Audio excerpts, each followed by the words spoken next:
Сегодня Святая Церковь празднует великий праздник – воздвижение честного и животворящего креста Господня.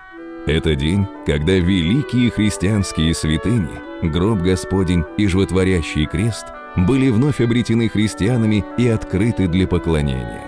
Во II веке римский император-язычник Адриан, пытаясь полностью уничтожить в человечестве воспоминания о священных местах, где пострадал за людей и воскрес Господь наш Иисус Христос, приказал засыпать землей Голгофу и гроб Господень и поставить на сим месте капище языческое. Стали собираться в нем язычники, да совершать свои идольские жертвоприношения.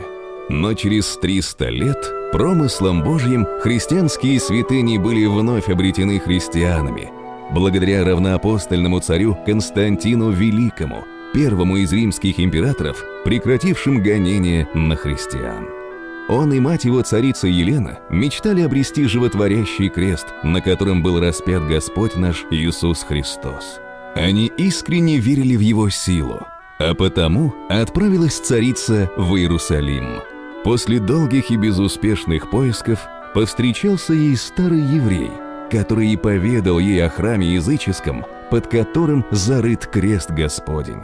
Разрушив капище, да с молитвою взрывая землю, наткнулись они на сам гроб Господень, а с ним выкопали и 3 креста, и другие великие святыни. Но надо ж было узнать, какой из 3 крестов животворящим является. Тогда патриарх Макарий стал возлагать поочередно кресты на одного усопшего. И, о чудо, от креста Господня мертвец ожил. Все христиане, что в великом множестве прибыли поклониться кресту святому, увидев чудо воскресения, убедились, что наконец-то найден животворящий крест.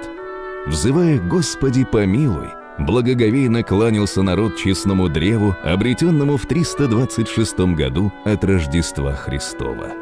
На этом святом месте царем Константином был воздвигнут величественный храм в честь воскресения Христова, и на следующий день после его освящения было установлено празднование воздвижения честного и животворящего креста Господня. И сегодня, 27 сентября, мы, христиане, с ликованием встречаем сей великий праздник.